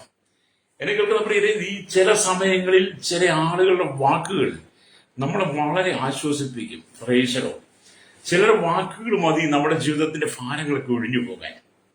അപ്പൊ നിങ്ങളുടെ വാക്കുകൾ എങ്ങനെയായിരിക്കണം? ലാവണ്യം നിറഞ്ഞതായിരിക്കണം. യോസേപ്പിന്റെ വാക്കുകൾക്കകത്ത് എപ്പോഴും ലാവണ്യം നിറഞ്ഞിരുന്നു. ഹല്ലേലൂയ. യോസേപ്പ് എന്ന് പറയുന്ന ഒരു വ്യക്തി എന്ന് പറയാൻ ക്രിസ്തുവിന്റെ നിഴലാ. അപ്പൊ യേശു ക്രിസ്തുവിന്റെ വായിൽ നിന്ന് ഒഴിയ ലാവണ്യ വാക്കുകൾ പോലെ യോസേപ്പിന്റെ വായിലെ വാക്കുകൾക്കും അവന്റെ വാക്കുകളിൽ ദൈവിക ലാവണ്യം, ദൈവവചനത്തിന്റെ അനുഭവങ്ങൾ മാത്രമല്ല ദൈവസ്നേഹം നിറഞ്ഞു നിന്നിരുന്നു. ഹല്ലേലൂയ. നിങ്ങൾക്ക് എപ്പോഴെങ്കിലും യോസേപ്പാകാൻ കഴിഞ്ഞിട്ടുണ്ടോ? യോസേപ്പാകാൻ എന്ന് പറഞ്ഞാൽ യോസേപ്പിനെ പോലെയാകാൻ കഴിഞ്ഞിട്ടുണ്ടോ? സഹോദരന്മാർ 10 പേരും തന്നെ നിന്ദിക്കുകയും അപമാനിക്കുകയും പരിഹസിക്കുകയും ഉപദ്രവിക്കുകയും തന്നെ ഏതു വിധത്തിൽ വകവരുത്തണമെന്ന് ആലോചിച്ച് ചട്ടം കൂട്ടുമ്പോൾ തന്ത്രങ്ങളും വിനയും ഗൂഢസംഘമായ അവൻ നിൽക്കുമ്പോഴേ അവരുടെ മുമ്പിലൊക്കെ യോസേപ്പ് അല്ലെങ്കിൽ നിഷ്കളങ്കനായി നിന്നതുപോലെ അവന്റെ ജീവിതത്തിൽ സ്നേഹം വെളിപ്പെട്ടതുപോലെ നിങ്ങൾക്കതിൽ കഴിഞ്ഞിട്ടുണ്ടോ? ഇല്ലെങ്കിൽ നമുക്കതിൽ കഴിയണമെന്നാണ് ഞാൻ പറഞ്ഞത്. പലപ്പോഴും ഞാൻ ഇതൊക്കെ നിങ്ങളോട് പറയാം, പലപ്പോഴും എന്റെ ജീവിതത്തിൽ പാളിച്ചകൾ വന്നിട്ടുണ്ട്, പ്രതിസന്ധികൾ വന്നിട്ടുണ്ട്. പക്ഷെ തിരുത്തും ഞാൻ. ഹല്ലേലൂയ. അത് നമ്മുടെ ചില വാക്കുകൾ മറ്റുള്ളവരെ ആശ്വസിപ്പിക്കുന്നതായിരിക്കട്ടെ. അപ്പൊ ഇക്കാലത്ത് അല്ലെങ്കിൽ ദൈവഭക്തി അതിവേഗം കുറഞ്ഞു പോയിക്കൊണ്ടിരിക്കുക. ഈ കാലഘട്ടത്തിൽ ദൈവഭക്തി, വിശ്വസ്തത, നിഷ്കളങ്കത, വിശുദ്ധി, വേർപാട് ഒക്കെ വളരെ വേഗം കുറഞ്ഞു പോവുകയാണ്. നമ്മൾ പറയും കൂടിക്കൊണ്ടിരിക്കുകയാണ്, പക്ഷെ കുറഞ്ഞു പോവുകയാണ്. അതിന് പല മാർഗങ്ങളുണ്ട്, പല ഉദാഹരണങ്ങളുണ്ട്, പലരും നമ്മൾ കണ്ടുകൊണ്ടിരിക്കുക. എന്താണ്? ലോകമോഹങ്ങളിലേക്ക് മനുഷ്യൻ വീട് കഴിഞ്ഞപ്പോൾ പ്രൈസലോ ദൈവത്തോടുള്ള ബന്ധം കുറഞ്ഞുപോയി, ദൈവമുള്ള കൂട്ടായ്മ കുറഞ്ഞുപോയി. പണ്ടൊക്കെ എന്ന് പറഞ്ഞാൽ മനുഷ്യൻ 4 കിലോമീറ്ററും 5 കിലോമീറ്ററും 10 കിലോമീറ്ററും ഒക്കെ നടന്ന് ആരാധനയ്ക്ക് പോയ ചരിത്രങ്ങളുണ്ട്. ഇന്നും 2-3 കിലോമീറ്റർ നടന്നു പോകുന്ന ആളുകളുണ്ട്. എൻ്റെ ഏരിയ ഞാൻ കഴിഞ്ഞ നാളുകളിലൊക്കെ ചില സ്ഥലങ്ങളൊക്കെ സന്ദർശിച്ചപ്പോൾ അവർ പറഞ്ഞു, എന്റെ പാസ്റ്ററെ ഞങ്ങൾ 3 കിലോമീറ്റർ അങ്ങോട്ടും നടന്ന് ഇങ്ങോട്ടും നടന്ന് ആരാധനയ്ക്ക് പോകുന്ന ലേരിയ. ആ സ്ഥാനത്ത് മറ്റൊരു ചർച്ച ചെന്നപ്പോൾ അവിടുത്തെ കുട്ടികൾ പറയാ, വണ്ടിയില്ലാതെ വരാൻ പറ്റത്തില്ല പാസ്റ്ററെ എന്ന്. ഒരു വാർത്തക്കെതിരായിരിക്കാൻ മാതാപിതാക്കൾ പറയാ 3 കിലോമീറ്റർ നടന്ന് ആണ് പള്ളിയിലേക്ക് ചെല്ലുന്നത്, തിരിച്ചിങ്ങോട്ടും നടന്നാ വരുന്നതെന്ന്. അപ്പൊ ചില കുട്ടികൾ എന്നോട് പറയുകയാണ്, വണ്ടിയില്ലാതെ വരാൻ പറ്റത്തില്ല, നടക്കാൻ പറ്റത്തില്ലെന്ന്. കാലത്തിന്റെ പോകെ. ഹല്ലേലൂയ. അപ്പൊ കർത്താവിന് വേണ്ടി എന്തും ചെയ്യുവാൻ തയ്യാറുള്ളവനായിരുന്നു യോസേപ്പ്. ഹല്ലേലൂയ. കർത്താവിന് വേണ്ടി എന്തും ചെയ്യുവാൻ അങ്ങനെ ഒരു നല്ല സമർപ്പണം മനുഷ്യനുണ്ടായിരുന്നു. ഹല്ലേലൂയ. അത് കർത്താവായ യേശു ക്രിസ്തു നമുക്ക് വേണ്ടി ആ പരമത്യാഗം ഏറ്റെടുത്തെങ്കിൽ, ക്രൂശിൽ നമുക്ക് വേണ്ടി ത്യാഗം സഹിച്ചെങ്കിൽ, എന്നെ കേൾക്കുന്ന പ്രിയ സ്നേഹിത, നമ്മൾ അതിന് തയ്യാറാകണം. ഹല്ലേലൂയ. തന്റെ സഹോദരന്മാരെ, യോസേപ്പിന്റെ സഹോദരന്മാരെയും തന്റെ പിതാവിനെയും ഒക്കെ ദൈവത്തെങ്കിലേക്ക് നേടിയെടുക്കാൻ വേണ്ടി, ദൈവത്തെങ്കിലേക്ക് കൊണ്ടുവരുവാൻ, അവരെ പൂർണ്ണമായി ഹല്ലേലൂയ സ്നേഹിപ്പാൻ, അവരിൽ ദൈവവിശ്വാസം ഉറപ്പിക്കാൻ വേണ്ടി യോസേപ്പിന്റെ ജീവിതത്തിൽ സഹോദരന്മാരിൽ നിന്ന് വന്ന എല്ലാ ഉപദ്രവങ്ങളും യോസേപ്പ് സഹിച്ചു. ഇല്ലേ? യോസേപ്പ് സഹിച്ചു. നിങ്ങളന്ന് ആ ഉൽപ്പത്തി പുസ്തകം ഒന്ന് വായിച്ചു നോക്കിയിട്ട് യോസേപ്പിന്റെ സഹോദരന്മാരെല്ലാവരുടെ കൂടി യോസേപ്പിനെ ഹല്ലേലൂയ കൊല്ലാൻ ഒരുങ്ങുമ്പോൾ, പൊട്ടക്കുഴിയിലേക്ക് വലിച്ചെറിയുമ്പോൾ, അവിടുന്ന് ഇസ്മായിലേക്ക് വിൽക്കുമ്പോൾ, അവർ പോത്തിഫറിന്റെ കൊട്ടാരത്തിൽ ചെല്ലുമ്പോൾ, അവിടെ പീഡിപ്പിക്കപ്പെടുമ്പോൾ, കാരാഗ്രഹത്തിൽ ചെല്ലുമ്പോൾ, അവിടെയൊന്നും യോസേപ്പ് തന്റെ അവൻ സഹോദരന്മാർക്ക് വിരോധമായി നിൽക്കാതെ അവരെ സ്നേഹിക്കുക, എങ്ങനെയെങ്കിലും അവരെ നേടണം എന്നുള്ളതായിരുന്നു യോസേപ്പിന്റെ ആഗ്രഹം. രക്തം ചെയ്യും. എന്നെ കേൾക്കുന്ന മാതാവി, പിതാവി, ഒരുപക്ഷെ നിങ്ങളുടെ കുടുംബത്തിനകത്ത് നിങ്ങളുടെ സഹോദരങ്ങൾ, ബന്ധുക്കൾ, ബന്ധുമിത്രാദികൾ നിങ്ങളെ അല്ലയോ മാതാപിതാക്കളൊക്കെ നിങ്ങൾക്ക് എതിരായേക്കാം. അല്ലേരിയ അവരെല്ലാം നിങ്ങൾക്ക് പ്രതികൂലമായി നിന്നേക്കാം. എല്ലാവരും നിങ്ങൾക്കെതിരെ യുദ്ധം ചെയ്തേക്കാം. പക്ഷെ നിങ്ങൾ അവർക്ക് വേണ്ടി പ്രാർത്ഥിക്കണം, യോസേപ്പിനെ പോലെ. അല്ലേരിയ ഈ പല കുടുംബങ്ങളെ അറിയാം, സഹോദരങ്ങളെല്ലാം കൂടി ഒന്നിച്ചു നിന്ന് വലിയ അപവാദം പറഞ്ഞ് ചിലരെയൊക്കെ അപമാനിച്ച് എന്തൊക്കെയോ നേടി എന്നൊക്കെ ചിന്തിച്ചു പോകുന്ന ചിലരെയൊക്കെ സമൂഹത്തിൽ കാണാൻ കഴിയും. അങ്ങനെയുള്ളവരുടെ ജീവിതത്തിലൊക്കെ ദൈവത്തിന്റെ ആത്മാവ് അല്ലേരിയ പറയുന്നത് നിങ്ങൾ മാനസാന്തരപ്പെടണമെന്ന്. സ്വതന്ത്രം ലേരിയ ഇവിടെ നമ്മൾ ചിന്തിച്ചു നോക്കി, ഇക്കാലത്ത് ദൈവത്തിൽ അതിവേഗം കുറഞ്ഞുകൊണ്ടിരിക്കുന്നു. മനുഷ്യൻ പരിജ്ഞാനത്തിലേക്ക് വളരേണ്ടതിന് പകരം പരിജ്ഞാനം നഷ്ടപ്പെട്ടവരായി മാറുകയാണ്. നമ്മൾ പ്രവാചക പുസ്തകമൊക്കെ വായിക്കണം. പരിജ്ഞാനമില്ലായ്കയാൽ എന്റെ ജനം നശിച്ചു പോകുന്നു എന്ന് വേദവസം പറയുന്നുണ്ട്. പരിജ്ഞാനമില്ലാത്തത് കൊണ്ട് എന്റെ ജനം നശിച്ചു പോകുന്നു. എന്നാൽ നമ്മൾ സങ്കീർത്തനം 110 വേണ്ടി യഹോവ ഭക്തി ജ്ഞാനത്തിന്റെ ആരംഭമാകുന്നു. ആചരിക്കുന്ന എല്ലാവർക്കും നല്ല ബുദ്ധിയുണ്ട്. ലേറിയ അപ്പൊ യഹോവ ഭക്തി ജ്ഞാനത്തിന്റെ ആരംഭമാണെന്ന് മനസ്സിലാക്കിയ അല്ലേറിയ യോസേപ്പ്, ആചരിക്കുന്നവർക്ക് നല്ല ബുദ്ധിയുണ്ടെന്ന് മനസ്സിലായ യോസേപ്പ് എന്ത് ചെയ്തു? യഹോവ ഭക്തിയിൽ ജീവിച്ചു. 111 സംഗീതത്തിന്റെ 12 വാക്യമൊക്കെ വായിച്ചാൽ കാണാൻ കഴിയും. സതശുവാക്യം 1:7 യഹോവ ഭക്തി ജ്ഞാനത്തിന്റെ ആരംഭമാകുന്നു. അല്ലേറിയ അപ്പൊ ഈ ഒരു സ്വഭാവ ഗുണങ്ങളെല്ലാം യോസേപ്പിലുണ്ടായിരുന്നു എന്നുള്ളതാണ്. അല്ലേലൂയ. ഇന്നത്തെ തലമുറയിൽ നിങ്ങൾ ചിന്തിച്ചു നോക്കിയാട്ട്, ഇന്നത്തെ തലമുറയും യോസേപ്പിനെയും കൂടെ നിങ്ങൾ മനസ്സിലാക്കിയാട്ട്, യോസേപ്പിന് ദൈവത്തോടുള്ള അടുത്ത ബന്ധവും കൂട്ടായ്മയും ദൈവത്തോട് ചേർന്നുള്ള നടപ്പും ആ ദൈവിക പരിജ്ഞാനവും ആ ദൈവിക വിശുദ്ധി, നിഷ്കളങ്കതയും സത്യസന്ധതയും ഒക്കെ യോസേപ്പിന്റെ ജീവിതം നിറഞ്ഞു നിൽക്കുമ്പോൾ ഇന്നത്തെ ആളുകളെ നിങ്ങൾ പരിശോധിച്ചാൽ മതി. അല്ലേലൂയ. അപ്പൊ നമ്മൾ ദൈവമായിട്ട് എത്രമാത്രം അടുത്ത് നിൽക്കുവാൻ നിങ്ങൾ തയ്യാറാകുന്നോ അത്രമാത്രം ദൈവം നിങ്ങളോട് അടുത്ത് നിൽക്കും. രക്തം ചെയ്യും. യോസേപ്പിന്റെ സഹോദരന്മാരെല്ലാവരോടും കൂടി യോസേപ്പിനെ പൊട്ടക്കുഴിയിൽ ഇട്ട് കളഞ്ഞപ്പോൾ, അവനെ ഉന്മൂലനാശം ചെയ്യാൻ ശ്രമിച്ചപ്പോൾ, എന്നേക്കുമായി യോസേപ്പിന്റെ പേര് തുടച്ചു മാറ്റുവാൻ ശ്രമിച്ചപ്പോൾ, അല്ലേലൂയ, അവിടെയും ദൈവം ഇറങ്ങി പ്രവർത്തിച്ച് സഹോദരന്മാരിൽ കൂടെ യോസേപ്പിനെ കരക്കെടുത്ത് അവനെ കൊല്ലാതെ അല്ലേലൂയ ഇസ്മായിലർക്ക് കൊടുത്തു. അവനങ്ങനെ വിശ്രമിച്ച് അല്ലേലൂയ അവിടെ യോസേപ്പ് ജീവിച്ചു. പിന്നത്തെ ദൈവനെ മാനിച്ചു. അല്ലേലൂയ യോസേപ്പ് മുഖാന്തരം തന്റെ സഹോദരന്മാർ ദൈവസ്നേഹം മനസ്സിലാക്കി. രക്തം ചെയ്യും. അത് നിങ്ങൾ മുഖാന്തരം നിങ്ങളുടെ കുടുംബത്തിലുള്ളവർ, നിങ്ങളുടെ ദേശത്തുള്ളവർ ദൈവസ്നേഹം മനസ്സിലാക്കണം. അല്ലേലൂയ. ഇതൊക്കെ പറയുമ്പോൾ നമുക്കറിയാം, യാക്കോബ് തന്റെ വാർദ്ധക്യത്തിൽ തന്റെ മരണസമയമായപ്പോൾ യോസേപ്പിനെ അനുഗ്രഹിച്ച അനുഗ്രഹം. അല്ലേലൂയ. യോസേഫ് ഫലപ്രദമായൊരു വൃക്ഷം, നീരൊഴുകിയ ഫലപ്രദമായ വൃക്ഷം തന്നെ. അതിന്റെ കൊമ്പുകൾ മതിന്മേൽ പടരുന്നു. അല്ലേലൂയ. നോക്കി ആ വാക്തത്വം, അനുഗ്രഹം യോസേപ്പിൽ നിറവേറുകയാണ്. രക്തം ചെയ്യും. അല്ലേലൂയ. ഇവിടെ എന്നെ കേൾക്കുന്ന മാതാവേ, പിതാവേ, നിങ്ങൾ നിങ്ങളുടെ മക്കളെ അനുഗ്രഹിച്ച് പ്രാർത്ഥിക്കണം. തെറ്റുകുറ്റങ്ങളൊക്കെ ഉണ്ടാകാം, പക്ഷെ എന്നാലും ഇവരെ അനുഗ്രഹിച്ച് പ്രാർത്ഥിക്കണം. മക്കളോട് പറയാം, നിങ്ങൾ നിങ്ങളുടെ അപ്പനമ്മമാരെ അനുഗ്രഹിച്ച് പ്രാർത്ഥിക്കണം. അല്ലേലൂയ. ഇവിടെ നാം ദൈവത്തിന് വചനം വായിക്കുന്നത്, ഇന്നത്തെ കാലഘട്ടത്തിൽ അല്ലെങ്കിൽ മനുഷ്യ ദൈവഭക്തിയെ അലക്ഷ്യമാക്കിക്കൊണ്ട്, ഇന്നത്തെ കാലഘട്ടത്തിൽ മനുഷ്യൻ ദൈവഭക്തി അലക്ഷ്യമാക്കിക്കൊണ്ട് ടിവിയും വീഡിയോകളും കമ്പ്യൂട്ടറുകളും സിനിമകളും റിയാലിറ്റി ഷോകളും കോമഡികളും ഒക്കെ കണ്ട് അതിനകത്ത് രസിച്ചട്ടകസിച്ച് കൈയടിച്ച് എന്തൊക്കെയോ കണ്ടു പൊട്ടിച്ചിരിക്കുക. അല്ലേ? നിങ്ങൾ കണ്ടില്ലേ? TV കാണുന്നവരെ കണ്ടിട്ടില്ലേ? ഈ വീഡിയോ കാണുന്നവർ, ഈ മൊബൈൽ കളിക്കുന്നത്, അവർ തന്നെ ഇരുന്ന് ചിരിക്കുകയും പൊട്ടിച്ചിരിക്കുകയും ഒക്കെ ചെയ്യും. ചിലപ്പോൾ തന്നെ ഇരുന്ന് വർത്താനമൊക്കെ പറയും. അല്ലേലിയ. എന്താണെന്നറിയത്തില്ല, അവരെ മാനസിക വിഭ്രാന്തിയൊക്കെ ആയിരിക്കും എന്നാണ് ഞാൻ ചിന്തിക്കുന്നത്. അല്ലേലിയ. നിങ്ങൾ ആ സമയം ബൈബിൾ എടുത്തങ്ങ് വായിക്കുന്നേ. നിങ്ങൾ ഈ വീഡിയോ കണ്ടും സിനിമ കണ്ടും കോമഡി കണ്ടും റിയാലിറ്റി ഷോ കണ്ടും സീരിയൽ കണ്ടും സിനിമ കണ്ടും ഒക്കെ നിങ്ങൾ നിങ്ങളുടെ ജീവിതം തകർത്ത് കളയാതെ, നിങ്ങളുടെ ജീവിതം നശിപ്പിച്ച് കളയാതെ, നിത്യത നഷ്ടപ്പെടുത്തി കളയാതെ അല്ലേലൂയ നിങ്ങൾ വചനം എടുത്ത് വായിക്കണം. കർത്താവായ യേശുക്രിസ്തു മധ്യാകാശത്തിൽ വരാൻ സമയമായി, കാഹളം ധരിക്കാൻ സമയമായി, യേശു തന്റെ മറവാട്ടി സഭയെ ചേർക്കാൻ സമയമായി. അങ്ങനെ യേശു വിശുദ്ധ ദൂതന്മാരുമായി അല്ലേലൂയ ദൈവത്തിന്റെ കാഹളത്തോടു കൂടി അല്ലേലൂയ മധ്യാകാശത്തിൽ വരുമ്പോൾ, ആ കാഹളം ധരിക്കുമ്പോൾ നിങ്ങൾ വീഡിയോയും റിയാലിറ്റി ഷോയും സീരിയലും സിനിമയും കോമഡിയൊക്കെ കണ്ടുകൊണ്ടിരിക്കുകയാണെങ്കിൽ നിങ്ങൾ നിത്യതയിലേക്ക് പോകത്തില്ല. നിങ്ങൾ അത് കണ്ട് പൊട്ടിച്ചിരിക്കുന്ന പോലെ കർത്താവ് വന്നെ സഭയെ എടുത്തുകൊണ്ട് പോയാലും നിങ്ങൾ അവിടെ നിന്ന് പൊട്ടിച്ചിരിച്ചുകൊണ്ടിരിക്കും ടിവിയുടെ മുമ്പിൽ. അല്ലേലും പിന്നെ നിങ്ങൾ അങ്ങോട്ടും ഇങ്ങോട്ടും തിരിഞ്ഞു നോക്കും, ദൈവമക്കളെ കാണാനില്ല. അപ്പൊ നിങ്ങൾ ചോദിക്കും, ദൈവമക്കളൊക്കെ എവിടെ പോയി കാണാനില്ലല്ലോ. നിങ്ങളുടെ വീട്ടിലേക്ക് തിരിഞ്ഞു നോക്കി, ഒരുപക്ഷെ നിങ്ങളുടെ ഭാര്യയെ കാണാനില്ല, നിങ്ങളുടെ മക്കളെ കാണാനില്ല, നിങ്ങളുടെ അപ്പനെ കാണാനില്ല, അമ്മയെ കാണാനില്ല, ഭർത്താവിനെ കാണാനില്ല. അപ്പൊ നിങ്ങൾ ആകെപ്പാടെ പരിഭ്രാന്തരായി നിങ്ങൾ വിളിക്കും, എവിടെ എവിടെ എവിടെ. പക്ഷെ നിങ്ങൾക്ക് കണ്ടെത്താൻ കഴിയത്തില്ല. നിങ്ങൾ എവിടെയായിരുന്നു? ടിവിയുടെ മുമ്പിലായിരുന്നു.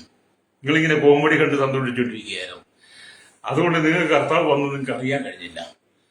നിങ്ങളുടെ വീട്ടിലുണ്ടായിരുന്നൊരു എന്ത് ചെയ്തു? ചിലരെങ്കിലും അല്ലെങ്കിൽ അതിന് മുമ്പിൽ സമയം ചെലവഴിക്കാതെ അവർ ദൈവത്തിന്റെ ഇരുന്നുകൊണ്ട് എന്ത് ചെയ്തു? അവരെ കർത്താവ് കൊണ്ടുപോയി. നിങ്ങൾ ചിലരൊക്കെ നഷ്ടപ്പെട്ടു പോകും കേട്ടോ. നിങ്ങൾ ഈ ടിവിയുടെ മുമ്പിലും വീഡിയോയുടെ മുമ്പിലും ഈ മൊബൈലിന്റെ മുമ്പിൽ നിങ്ങളുടെ സമയം ചെലവഴിച്ച് നിങ്ങൾ ഈ ലോകത്തിന്റെ വെറുക്കൂത്തിലകപ്പെട്ടാൽ, അല്ലേലിയ, ഈ ലോകത്തിന്റെ വെറുക്കൂത്തിലാണെങ്കിൽ നിത്യതയിൽ പ്രവേശിക്കാൻ കഴിയില്ല കേട്ടോ സഹോദര സഹോദരി. വേദപുസ്തകം പറയുന്ന കാര്യങ്ങളാണ്. അതുകൊണ്ട് ഗലാത്യലേഖനം 5-ാം അധ്യായം അതിന്റെ 24-ാമത്തെ വാക്യത്തിലേക്ക് വരുമ്പോൾ കാണുന്നുണ്ട്, ക്രിസ്തുവേശുവിനുള്ളവർ. ആർക്കുള്ളവരാ? ക്രിസ്തുവേശുവിനുള്ളവർ. പിന്നെ ജഡത്തെ, അല്ലേലിയ, ക്രിസ്തുവേശുള്ളവർ ജഡത്തെ അതിന്റെ രാഗമോഹങ്ങളോട് കൂടെ ക്രൂശിച്ചിരിക്കുന്നു. പ്രൈസലോ. എന്നെ കേൾക്കുന്ന മാതാവേ പിതാവേ, നീ ക്രിസ്തുവേശുവിനുള്ളവനാണെങ്കിൽ, ക്രിസ്തുവേശുവിനുള്ളവളാണെങ്കിൽ, നിന്റെ ജഡത്തിന്റെ രാഗമോഹങ്ങളായിരിക്കുന്ന ഈ വീഡിയോസും ഈ സിനിമ, ഈ ഇന്റർനെറ്റും ഈ റിയാലിറ്റി ഷോയും കോമഡി സീരിയലും നീ ക്രിസ്തുവിനോട് ക്രൂശിച്ച് എന്റെ അടുത്ത് പുറത്തു കളയും. നീ ക്രിസ്തുവിനോടൊപ്പം ക്രൂശിക്കപ്പെടാത്തത് കൊണ്ടാണ് നീ ഇങ്ങനെയുള്ള വെറുക്കൂത്തുകളുടെ മുമ്പിൽ പോയിരുന്ന് കണ്ട് പൊട്ടിച്ചിരിക്കുന്നത്. ഞങ്ങളുടെ നാട്ടില് ഒരു വ്യക്തി ഉണ്ടായിരുന്നു, ഞങ്ങളുടെ ചെറുപ്രായത്തിൽ. ആ വ്യക്തി മരിച്ചുപോയി. പുള്ളി എപ്പോഴും ചിരിച്ചുകൊണ്ടായിരിക്കുന്നത്, എപ്പോഴും ചിരിക്കും. എന്തെങ്കിലുമൊക്കെ പറഞ്ഞിരുന്ന് പൊട്ടിച്ചിരിക്കും. കുറച്ച് കഴിയുമ്പോൾ വളരെ ദുഃഖത്തിലിരിക്കും. പിന്നെ അദ്ദേഹം കുറച്ച് കഴിയുമ്പോൾ വളരെ പൊട്ടിച്ചിരിക്കും. പിന്നെ എന്തെങ്കിലുമൊക്കെ ഇരുന്ന് പറയും. കുറച്ച് കഴിയുമ്പോൾ നടക്കും. എന്തുകൊണ്ടാണ് അത്? പുള്ളിയുടെ സ്വഭാവം ഞാൻ ആ സ്വഭാവത്തെ കുറിച്ചുള്ള എന്താണ് പുള്ളിയുടെ രോഗം നിങ്ങൾ മനസ്സിലാക്കിയെടുത്ത് എന്ന് പറഞ്ഞല്ലോ. ഈ ടിവിയുടെ മുമ്പിലിരിക്കുമ്പോൾ കുറച്ചു നേരം പൊട്ടിച്ചിരിക്കും, കുറച്ചു നേരം കരയും, കുറച്ചു നേരം ദുഃഖിച്ചിരിക്കും, കുറച്ചു നേരം വിഷാദത്തോടും, ചിലപ്പോൾ അതിൽ നിന്ന് കണ്ണു പറിക്കാതിരിക്കും. എന്തോ രോഗമാത്, എന്തോ ഒരു രോഗം വരുന്നതുകൊണ്ടാണ് ചിലപ്പോൾ. ഞാൻ ഈ ടി വി കാണാത്തതായതുകൊണ്ട് ഞാനത് ധൈര്യമായിട്ട് പറയും കേട്ടോ. എനിക്കിതൊന്നും ഇഷ്ടമില്ലാത്തതായതുകൊണ്ട് എനിക്കത് പറയുന്നതിന് വലിയ മടിയൊന്നുമില്ല. അപ്പൊ നിങ്ങൾ കർത്താവിന്റെ വരവെങ്കിൽ നിങ്ങൾ നഷ്ടപ്പെടാതിരിക്കണമെങ്കിൽ ജഡത്തെ അതിന്റെ രാഗമോഹങ്ങളോട് ക്രൂശിക്കണം. യോസേപ്പിനെ കണ്ടുപിടിച്ചാൽ മതി, വിശുദ്ധനാണ്. ഹല്ലേലൂയ. അപ്പൊ യേശുക്രിസ്തുവിനെ തന്നെ ധരിച്ചുകൊള്ളുക, യേശുക്രിസ്തുവിനെ തന്നെ ധരിച്ചുകൊള്ളുക. മോഹങ്ങൾ ജനിക്കുമാണ്, ജഡത്തിനായി ചിന്തിക്കരുത്.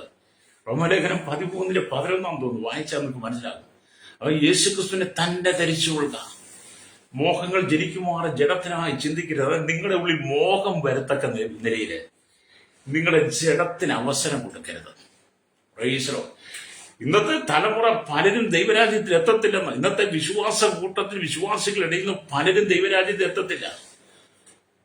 പ്രഹസനം കൊണ്ടൊന്നും നമുക്ക് അങ്ങോട്ട് പോകാൻ കഴിയത്തില്ല. വേഷഭൂഷണാദികൾ നാം ധരിച്ചതുകൊണ്ട് അങ്ങോട്ട് പോകാൻ പറ്റത്തില്ല. യോസേപ്പിനെ പോലെ വിശുദ്ധ ജീവിതം. യോസേപ്പ് ഫലപ്രദമായ വൃക്ഷം, നീരുറവിനരികെ ഫലപ്രദമായ വൃക്ഷം തന്നെ അതിന്റെ കൊമ്പുകൾ മതിലിന്മേ പടരുന്നു എന്ന് ദൈവത്തിന്റെ വചനം പറയുന്ന പോലെ നിങ്ങൾ ആ അനുഭവത്തിലേക്ക് വരണം. രക്തജയം. പ്രൈസലോ. നമ്മളൊക്കെ ആരായിരിക്കണം? യഥാർത്ഥത്തിൽ ഒരു ദൈവവേദനായിരിക്കണം. ഞാൻ എന്നെ കൂടെ കൂട്ടിയാ പറയുന്നത് കേട്ടോ. ഹല്ലേലൂയ. എന്നെ കൂടെ കൂട്ടിയാ പറയുന്നത്, നിങ്ങളെ തന്നെയല്ല പറയുന്നത്. പ്രസംഗിക്കുന്ന ഞാനും ശുദ്ധീകരിക്കപ്പെടണം, പ്രസംഗിക്കുന്ന ഞാനും ക്രമീകരിക്കപ്പെടണം. ഹല്ലേലൂയ. അല്ലാതെ പ്രസംഗകന്റെ വിശുദ്ധനാണെന്നല്ല പറയുന്നത്. മനുഷ്യന്റെ ജീവിതം കുറവുള്ള, പക്ഷെ നമ്മൾ അതിൽ നിന്ന് അത് മാറി വിശുദ്ധിയെ കാത്തു സൂക്ഷിക്കണം. ഹല്ലേലൂയ. അപ്പൊ യോസേപ്പിന്റെ വീട്ടിനകത്ത്, ഹല്ലേലൂയ, യോസേപ്പും യാക്കോബും സഹോദരന്മാരും അടങ്ങുന്ന കുടുംബത്തിനകത്ത് യോസേപ്പ് ജീവിക്കുമ്പോൾ സഹോദരന്മാരെ പോലെ ജീവിക്കാതെ, ആ കുടുംബത്തിലുള്ളവരെ പോലെ ജീവിക്കാതെ യോസേപ്പ് അതിൽ നിന്ന് വ്യത്യസ്തനാണ്. ഹല്ലേലൂയ. തന്റെ മേലുള്ള ദൈവ വിളിയും ദൈവ നിയോഗവും തന്നെ കുറിച്ചുള്ള ദൈവിക പ്ലാനും ഒക്കെ യോസേപ്പ് തന്റെ ചെറുപ്രായത്തിൽ മനസ്സിലാക്കി. ഹല്ലേലൂയ. അതുകൊണ്ട് തന്നെ യോസേപ്പ് എപ്പോഴും എല്ലാത്തിൽ നിന്നും വേറിട്ട് നിൽക്കുകയാണ്. ഹല്ലേലൂയ. എന്നെ കേൾക്കുന്ന മാതാവേ പിതാവേ, നിങ്ങൾ ലോകത്തിൽ നിന്ന് വേറിട്ട് നിൽക്കണം. സകല പാപ സ്വഭാവങ്ങൾ വേറിട്ട് നിൽക്കണം. ഹല്ലേലൂയ. പാപത്തെ പച്ചവെള്ളം പോലെ വലിച്ചു കുടിച്ച് പാപത്തെ കൂട്ടായിട്ട് കൊണ്ടു നടക്കുന്ന, പാപത്തിന്റെ കൂട്ടാളിയായി നടക്കുന്ന ആളുകളോടൊപ്പം നിങ്ങൾ തോളിൽ കൈയിട്ട് നടക്കരുത്. ഹല്ലേലൂയ. ഒരു മദ്യപാനിയോടൊപ്പം നിങ്ങൾ ചേർന്ന് നടന്ന മദ്യപാനിയുടെ തോളിൽ കൈയിട്ട് അവന്റെ വാക്കുകൾ കേട്ട് അവന്റെ വാക്കുകൾക്ക് മുമ്പിൽ നിങ്ങൾ ചെവി കൊടുക്കാൻ പോകരുത്. ഒരു മയക്കുമരുന്ന് ഉപയോഗത്തിന്റെ മുമ്പിൽ നിങ്ങൾ പോയി നിങ്ങൾ ചെലവഴിക്കരുത്. ഈ ലോകത്തിന്റെ സകല ദുർനടപ്പ് അശുദ്ധി ജീവിക്കുന്നവന്റെ വാക്കുകൾക്ക് നീ പോകരുത്. നീ അവനിൽ നിന്ന് മാറി നിന്നോണം. ലേരിയ, നീ അവനോട് നിന്നെ ഏൽപ്പിച്ച ദൗത്യം, നിന്നെ ഏൽപ്പിച്ച സുവിശേഷം നീ അവനോട് പറയണം. അവനോട് പറഞ്ഞിട്ട് അവനത് കേൾക്കുന്നില്ല, നീ അവനിൽ അകന്നു നിൽക്കണം. വീണ്ടും അവനെ കാണുമ്പോൾ സുവിശേഷം പറയണം. അല്ല, അവൻ പറയുന്ന ചക്രവാക്കും മുഖസ്ഥിതിയും കണ്ട് നീ അവന്റെ സൈഡ് പറയരുത്, അവനോട് ചേർന്ന് നിൽക്കരുത്. അവൻ നിന്നെ പാപത്തിലേക്ക് തള്ളിയിടും, രക്തം ചെയ്യും. കാരണം യോസേപ്പിനെ വീഴ്ത്തുവാൻ പലരും ശ്രമിച്ചു, പക്ഷെ യോസേപ്പ് വീഴുന്നില്ല. കാരണം എന്താ? ഫലപ്രദമായ ഒരു വൃക്ഷമായിട്ട് നിൽക്കുകയാണ്. അല്ലേ? അബ്രഹാം, ഇസഹാക്ക്, യാക്കോബ് എന്നിവരുടെ പട്ടികയിൽ ദൈവഭക്തിയോടെ കാണപ്പെട്ടവനായ യോസേപ്പ്. അല്ലേ? വേദവസം വായിക്കുമെന്താ? അബ്രഹാം, ഇസഹാക്ക്, യാക്കോബ് എന്ന പൂർവ്വപിതാക്കന്മാരുടെ പട്ടികയിൽ യോസേപ്പും കാണപ്പെട്ടു എന്ന് നമുക്ക് കാണാൻ കഴിയും. ഉൽപ്പത്തി പുസ്തകം 37 അധ്യായത്തിൽ തൊട്ട് 50 അധ്യായം വരെ വായിക്കുമ്പോൾ യോസേപ്പിനെ കുറിച്ച് പല അധ്യായങ്ങളിലും പറയുന്നു. പല അധ്യായങ്ങളിൽ കാണുന്നു. അവൻ ലോകത്തിൽ അനേക കോടി ജനങ്ങൾ ജനിക്കുന്നു, ജീവിക്കുന്നു. എന്നാൽ കർത്താവിന്റെ ഹിതമനുസരിച്ച്, ദൈവവചനമനുസരിച്ച് വിശുദ്ധ ജീവിതം നയിക്കുവാൻ പലരും തയ്യാറാകുന്നില്ല. ഹല്ലേലൂയ, സ്തോത്രം. ഇല കേൾക്കുന്ന പ്രദേശത്ത് ചില ഭക്തന്മാർ മാത്രമാണ് ഹല്ലേലൂയ, സ്തോത്രം, ദൈവത്തിൽ നിന്ന് മാറിപ്പോകാതെ, ദൈവത്തിന് അകന്നു പോകാതെ യേശുവിനോട് ചേർന്ന് നിൽക്കുന്നത്. ഹല്ലേലൂയ. അവരുടെ ജീവിതം കർത്താവിന്റെ ദൃഷ്ടിയിൽ ശ്രേഷ്ഠമായി കാണപ്പെടുന്നു. കർത്താവിനോട് ചേർന്ന് നിൽക്കുന്ന നല്ലൊരു കൂട്ടം ജനമുണ്ട് കേട്ടോ. Price the Lord. ഈ പ്രഭാതത്തിൽ ഞാൻ ഈ ദൈവവചനം പറയുമ്പോൾ യോസേപ്പിനെ പോലെ നിങ്ങൾ കർത്താവിനോട് ചേർന്ന് നിൽക്കാൻ വേണ്ടിയിട്ടാണ് പറയുന്നത്. ഹല്ലേലൂയ, സ്തോത്രം. അപ്പം ഭയഭക്തിയോടെ, ദൈവഭയത്തോടെ ജീവിച്ച് കർത്താവ് ഹല്ലേലൂയ അമേലരിയ നമ്മളെ നടത്തും എന്നുള്ള ഉറപ്പ്, ഭയഭക്തിയോടെ വിശുദ്ധിയോടെ ജീവിച്ച് കർത്താവിൽ നിന്ന് നമ്മൾ അല്ലെങ്കിൽ വലിയ പ്രാപിക്കണം. അപ്പം ദൈവഭക്തിയുള്ളവരായി നിങ്ങൾ ശോഭിച്ചാൽ ഈ ലോകത്തിലും ദൈവരാജ്യത്തിലും നിങ്ങൾക്ക് സന്തോഷം നൽകാൻ കഴിയും. ഇഹത്തിലും പരത്തിലും എന്നൊക്കെ പറഞ്ഞ നിങ്ങൾ ദൈവഭക്തിയോടെ ജീവിക്കണം. ഹല്ലേലൂയ. അപ്പൊ യോസേപ്പ് എന്ന് നീതിമാനാകുന്ന ഹല്ലേലൂയ നിങ്ങളുടെ ജീവിതത്തിനകത്ത് നിറഞ്ഞു നിൽക്കട്ടെ, രക്തം ചെയ്യും. ഹല്ലേലൂയ. വീണ്ടും ദൈവത്തിന് പറഞ്ഞു, യോസേപ്പ് തന്റെ യൗവന പ്രായം കർത്താവിന് വേണ്ടി സമർപ്പിച്ചിരുന്നു. യാക്കോബിന്റെ വംശപാരമ്പര്യം എന്തെന്നാൽ യോസേപ്പിന് 17 വയസ്സായപ്പോൾ അവൻ തന്റെ സഹോദരന്മാരോട് കൂടെ ആടുകളെ മേയിച്ചുകൊണ്ടിരുന്നു. ഉൽപ്പത്തി പുസ്തകം 37:2 കാണുന്നുണ്ട്. അപ്പന്റെ തൊഴിൽ അപ്പനെ സഹായിച്ചു, സഹോദരന്മാരോട് കൂടെ ഒരുമിച്ച് ജോലി ചെയ്തു. നിങ്ങൾ നിങ്ങളുടെ യൗവന പ്രായത്തെ നിങ്ങളുടെ പിതാക്കന്മാർക്ക് വേണ്ടി സമർപ്പിക്കണം. കർത്താവിന്റെ ഹല്ലേലൂയ ഇവിടെ ചേർന്ന് നിന്ന് നിങ്ങളെ ഏൽപ്പിച്ച ദൗത്യം ചെയ്യണം. ഹല്ലേലൂയ. അതായത് നമ്മൾ ഈ സഭാപ്രസംഗം വായിക്കാൻ കാണുന്നുണ്ട്, യൗവനകാലത്ത് നിന്റെ സൃഷ്ടാവിനെ ഓർത്തുകൊള്ളുക. നമ്മൾ ഈ യോസേപ്പിനെ കുറിച്ചൊക്കെ വായിക്കുമ്പോൾ കാണുന്നത്, യോസേപ്പ് ഹല്ലേലൂയ, സ്തോത്രം, നാമേലൂയ 17 വയസ്സുള്ളപ്പോൾ തന്റെ സഹോദരന്മാരെ കാണാൻ ചെന്നതാണ് താൻ പൊട്ടക്കുഴിയിലും പിന്നെ മിസ്രൈമിലേക്കൊക്കെ ചെല്ലുന്നത്. അങ്ങനെ ബുദ്ധിഖണ്ഡഭവനത്തിൽ ചെന്ന് കഴിഞ്ഞപ്പോൾ അവന്റെ ജീവിതത്തിൽ വീണ്ടും പ്രശ്നങ്ങളാണ്. അങ്ങനെയാണ് ഹല്ലേലൂയ, സ്തോത്രം, അവിടെ താൻ പാപത്തിൽ വീഴത്തക്ക നിലയിൽ അവന്റെ ജീവിതം തകർക്കാൻ പിശാച് ശ്രമിച്ചു. ഹല്ലേലൂയ. യോസേപ്പിന്റെ സൗന്ദര്യവും കോമളത്വമൊക്കെ കണ്ടു കഴിഞ്ഞപ്പോൾ എന്ത് ചെയ്തു? ഹല്ലേലൂയ, അവനെ തകർക്കുവാൻ പിശാച് പല പദ്ധതികളും ഹല്ലേലൂയ ഒരുക്കി. ഹല്ലേലൂയ, സ്തോത്രം. അപ്പൊ യോസേപ്പിനെ തകർക്കുവാൻ പലതും ഹല്ലേലൂയ പല പദ്ധതികളും ഹല്ലേലൂയ പിശാച് ഒരുക്കിയെങ്കിലും യോസേപ്പ് ദൈവത്തോട് ചേർന്നു. അവസാനം പാപത്തിൽ വീഴും എന്ന് യോസേപ്പിന് മനസ്സിലായി കഴിഞ്ഞപ്പോൾ ഉൽപ്പത്തി പുസ്തകം 39 അധ്യായം അതിന്റെ 13 വാക്യമിട്ട് അവൻ വസ്ത്രം തന്റെ കയ്യിൽ വിട്ടേച്ച് പുറത്തേക്ക് ഓടിപ്പോയെന്നാണ്. ആ ഭാഗം നിങ്ങൾ ധ്യാനിച്ച് വായിച്ചാൽ മതി. യോസേപ്പ് അവൻ തന്റെ വസ്ത്രം തന്റെ കയ്യിൽ വിട്ടേച്ച് പുറത്തേക്ക് ഓടിപ്പോയി. അന്നത്തെ യോസേപ്പിന്റെ ജീവിതം പാപത്തിൽ വീഴും, പാപം തന്നിൽ പ്രവേശിക്കും, ദൈവകൃപ നഷ്ടപ്പെടും, ദൈവിക ദർശനം നഷ്ടപ്പെടും, വിശുദ്ധി, വേർപാട്, നിഷ്കളങ്കതയൊക്കെ നഷ്ടപ്പെടുമെന്ന് മനസ്സിലാക്കിയ യോസേപ്പ് വലിയ പാപത്തിൽ വീഴാതിരിക്കാൻ വേണ്ടിയിട്ട്, ആ പാപത്തിൽ വീണ് ദൈവകൃപയിൽ നിന്ന് പോകാതിരിക്കാൻ വേണ്ടി അവൻ വസ്ത്രം തന്റെ കയ്യിൽ വിട്ടേച്ച് പുറത്തേക്ക് ഓടിപ്പോയി. ഹല്ലേലൂയ. യോസേപ്പിനെ ഇന്നത്തെ ആളുകളെയും കൂടെ നിങ്ങൾ ചിന്തിച്ചു നോക്കിയാൽ മതി കേട്ടോ. എന്നിട്ട് ബാക്കി നിങ്ങൾ അത് മനസ്സിലാക്കിയാൽ മതി. അന്നത്തെ യോസേപ്പിന്റെ സ്വഭാവവും യോസേപ്പിന് ലഭിച്ച സമയവും ഇന്നത്തെ ജനത്തിന്റെ സാഹചര്യം കൂടെ നിങ്ങൾ ചിന്തിച്ചിട്ട് നിങ്ങൾ അത് വിലയിരുത്തുക. അല്ലേ? യോസേപ്പ് നിത്യതയിലുണ്ട്. യോസേപ്പ് നിത്യതയിലുണ്ട്. നിങ്ങൾ കാണുമോ നിത്യതയിൽ? യോസേപ്പിന്റെ ആ സാഹചര്യം നിങ്ങൾക്ക് ഇന്ന് വന്നാൽ, യോസേപ്പ് കടന്നുപോയ ആ മാർഗത്തിലൂടെ നിങ്ങൾ കടന്നുപോയാൽ, യോസേപ്പ് തന്റെ വിശുദ്ധ ജീവിതം നഷ്ടപ്പെടുത്താതിരിക്കാൻ വസ്ത്രം തന്റെ കയ്യിൽ വിട്ടിച്ച് പുറത്തേക്ക് ഓടിപ്പോയാലും നിങ്ങളുടെ വിശുദ്ധിയെ നഷ്ടപ്പെടുത്താതെ യോസേപ്പിനെ പോലെ ഉറച്ചു നിൽക്കുക. യോസേപ്പ് നിത്യതയിലുണ്ട്, നിങ്ങൾ നിത്യതയിൽ ചെല്ലും. പ്രൈസലോ. അതേ സ്നേഹിത, വിശുദ്ധിയെ കാത്തു സൂക്ഷിക്കുന്ന ഈ ലോകത്തിൽ ഒരു സുഖങ്ങൾക്കും വേണ്ടി നിങ്ങളുടെ ജീവിതം തകർത്ത് കളയരുത്. ഈ ലോകത്തിൽ ഒരു സുഖങ്ങൾക്കും വേണ്ടി നിങ്ങളുടെ ജീവിതം തകർത്ത് കളയരുത്. നിങ്ങളെക്കുറിച്ച് ലോകം എന്ത് പറഞ്ഞാലും നിങ്ങൾ നിങ്ങളുടെ ജീവിതത്തെ കാത്തോണം. പ്രൈസലോ. കർത്താവിന് വിരോധമായി, കർത്താവിനെ ലോകപാതം വരുത്തക്ക പോലെ അവരെ വീണ്ടും ക്രൂശിക്കുന്നവരായി മാറരുത് നമ്മൾ. നിങ്ങൾ ഈ എബ്രായ ലേഖനം 6-ാം അധ്യായം വായിക്കണം. അല്ലെങ്കിൽ സ്തോത്രം. അപ്പൊ നമ്മുടെ ജീവിതം വിശുദ്ധമായിരിക്കട്ടെ. അവൻ തന്റെ വസ്ത്രം അല്ലെങ്കിൽ തന്റെ കയ്യിൽ വിട്ടിച്ച് പുറത്തേക്ക് ഓടിപ്പോയി. വിശുദ്ധിയെ കാത്തു സൂക്ഷിയ പാപത്തിൽ വീഴാതിരിക്കാൻ വേണ്ടി ഈ കാലഘട്ടത്തിൽ യുവാക്കന്മാരോട് പറയട്ടെ, വാർത്തകിലേക്ക് പറയട്ടെ, നിങ്ങളുടെ പ്രതിയോഗിയായ പിശാച് ആരെ വിഴുങ്ങിട്ട് എന്ന് തിരഞ്ഞു ചുറ്റി നടക്കുക. നിങ്ങളുടെ പ്രതിയോഗിയായ പിശാച് അലറുന്ന സിംഹം എന്ന പോലെ ആരെ വിഴുങ്ങിട്ട് എന്ന് തിരഞ്ഞു ചുറ്റി നടക്കുക. ഹല്ലേലൂയ. നിങ്ങൾ 1 പത്രോസിന്റെ 5-ാം അധ്യായത്തിന്റെ 7-ാം വാക്യത്തിലേക്ക് വന്ന് കാണാൻ കഴിയും. അല്ലെങ്കിൽ 8-ാം വാക്യം വായിച്ചാൽ മതി. അപ്പൊ നിങ്ങളുടെ പിശാച് നിങ്ങളെ തകർക്കുവാൻ അവൻ പലവിധമായ പദ്ധതിയുമായി കടന്നു വരുമ്പോൾ നിങ്ങൾ അതിൽ വീണു പോകരുതെന്നാണ് ഞാനീ പറഞ്ഞത്. പാപത്തെ ജയിക്കണം, പാപത്തെ ജയിക്കണം, വിശുദ്ധിയെ തികയ്ക്കണം. രക്തം ചെയ്യണം.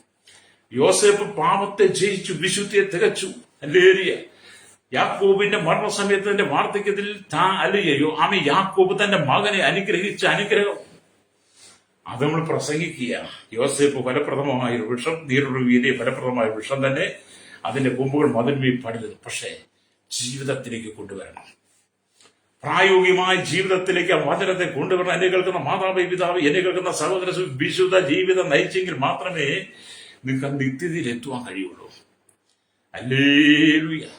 അതുകൊണ്ട് ഇന്ന് പകൽ ഞാൻ നിങ്ങളോട് പറയട്ടെ, യേശു വരാൻ സമയമായതുകൊണ്ട്, മണവാട്ടി സഭയെ ചേർക്കാൻ സമയമായതുകൊണ്ട് ഈ ലോകത്തിന്റെ പ്രലോഭനങ്ങളൊന്നും വീണു പോകാതെ വിശുദ്ധ ജീവിതം നയിച്ച് നിങ്ങൾ കർത്താവിന് വേണ്ടി നിൽക്കണം.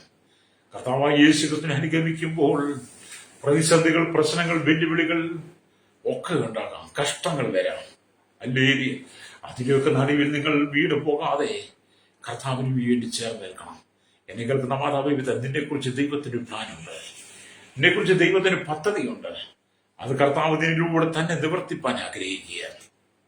അല്ലെങ്കിൽ സമയം കുറച്ച് മാത്രമാണ്, നമുക്ക് ജീവിതം കുറച്ച് മാത്രമാണ്. അല്ലെങ്കിൽ ലഭിച്ച ജീവിതം നിങ്ങൾ കർത്താവിന് വേണ്ടി പ്രയോജനപ്പെടുത്തണം. രക്തം ചെയ്യും. യോസേപ്പിന്റെ ചെറുപ്രായം തൊട്ട് യോസേപ്പ് കർത്താവിന് വേണ്ടി പ്രയോജനപ്പെട്ടു. ഇതുപോലെ എന്നെ കേൾക്കുന്ന പ്രിയ സ്നേഹിത, നിങ്ങൾ കർത്താവിന് വേണ്ടി പ്രയോജനപ്പെടണം. എന്നെ കേൾക്കുന്ന മാതാവി, പിതാവി, നിങ്ങൾ യേശുവിന് വേണ്ടി പ്രയോജനപ്പെടണം. യുവക്കന്മാരോട് പറയട്ടെ, നമ്മുടെ തലമുറയോട് പറയട്ടെ, നിങ്ങൾ ലോകത്തിന് വേണ്ടിയല്ല ജീവിക്കേണ്ടത്, കർത്താവിന് വേണ്ടി ജീവിക്കണം. പ്രൈസലോ. ഇനി നിന്റെ കുടുംബത്തെയും ദൈവം അനുഗ്രഹിപ്പാൻ ആഗ്രഹിക്കുക. നിന്റെ തലമുറയെ ദൈവം അനുഗ്രഹിപ്പാൻ ആഗ്രഹിക്കുക. മാതാപിതാക്കളെ നിങ്ങൾ നിങ്ങളുടെ മക്കളെ അനുഗ്രഹിച്ച് പ്രാർത്ഥിക്കണം. അവരോട് ദൈവികമായ കാര്യങ്ങൾ പറഞ്ഞു കൊടുക്കണം. മക്കളോട് പറഞ്ഞ് നിങ്ങളുടെ അപ്പനമ്മമാരെ നിങ്ങൾ അനുഗ്രഹിച്ച് പ്രാർത്ഥിക്കണം. കുടുംബത്തിനകത്ത് സ്നേഹം നിറയട്ടെ. ഹല്ലേലൂയ, സ്തോത്രം. യോസേപ്പിനെ പോലെ നിങ്ങൾ അനേകർക്ക് ആശ്വാസമായി തീരണം, അനേകരെ തണുപ്പിക്കുന്നവരായി തീരണം. ഹല്ലേലൂയ. അനേകരുടെ കഷ്ടങ്ങളിൽ ഇറങ്ങിച്ചെന്നവർക്ക് വലിയ ആശ്വാസം പകർന്നു കൊടുക്കുവാൻ നിങ്ങൾക്ക് കഴിയണം. ഇസ്രായേലിൽ പിന്നീട് ക്ഷാമം വന്നപ്പോൾ യോസേപ്പ് തന്റെ സഹോദരന്മാരോടൊക്കെ സകലനെ ആശ്വസിപ്പിക്കുന്നത്, ധാന്യം കൊടുത്ത് ആശ്വസിപ്പിക്കുന്നത് കാണാൻ കഴിയും. എന്ന് പറഞ്ഞ പോലെ നിങ്ങളുടെ ജീവിതം വിശുദ്ധിയെ കാത്തു സൂക്ഷിക്കണം. ഞാൻ നിങ്ങൾക്ക് വേണ്ടി പ്രാർത്ഥിക്കാൻ പോവുക. നിങ്ങളുടെ കുടുംബത്തിനകത്ത് വെളിപ്പെടുന്ന ഐശ്വര്യം തന്നെ പിശാച് തകർക്കാതെ, അല്ലെങ്കിൽ യോസേപ്പിനെ പോലെ ഫലപ്രദമായ വൃക്ഷമായി, നീരുള്ള ഫലപ്രദമായ വൃക്ഷം തന്നെ, അതിന്റെ കൊമ്പുകൾ മതിന്മേൽ പടരുന്ന വചനം വായിക്കും. നിങ്ങൾ അതേ അനുഭവത്തിലേക്ക് നിങ്ങൾ വരിക, യേശുവിന് വേണ്ടി ജീവിക്കുക.